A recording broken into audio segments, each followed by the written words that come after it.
Kap, good Okay. evening. So, paano po yung nangyari ngayon na forest fire dito po sa Barangay PF Albiar po?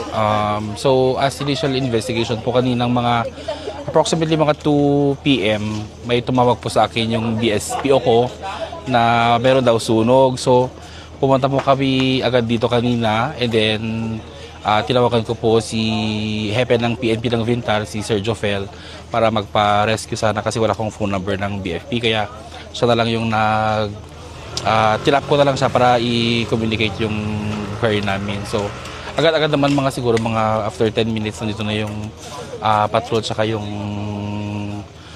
BFP para tingnan yung scenario.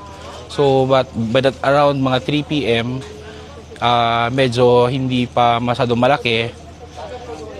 Mga banda siguro mga 4 o'clock nung medyo lumakas na yung hangin pa westward saka upward yung bugso niya kaya yun madali lang na nakataas yung apoy hanggang sa doon sa tuktok ng bundok. Pero Kap, initially, although not officially, no?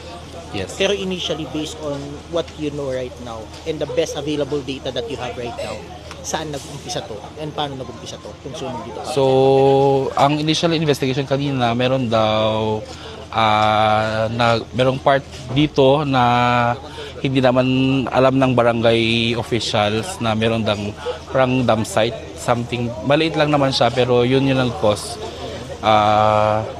Nagsunog sila ng mga basura and then eventually ang kaso nga lang hindi nila binantayan yung kung kaya kumakalat.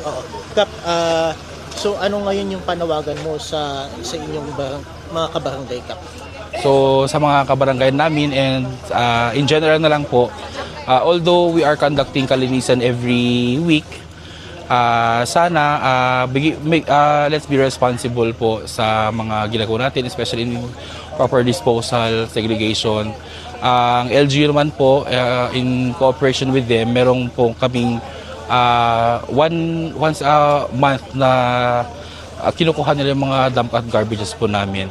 So yun lang ho, sana maging responsible, huwag don't practice burning garbages sa mga sa community, especially sa mga kagaya kong merong part ng forest area.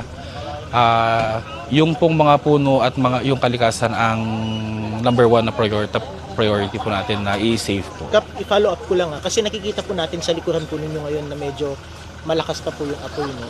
So, Yes po. can you walk us through paano po ba yung nakita ninyo? Kasi pumunta din po kayo dyan mismo sa may sunog kanina eh. Actually, dito po part na nag-start.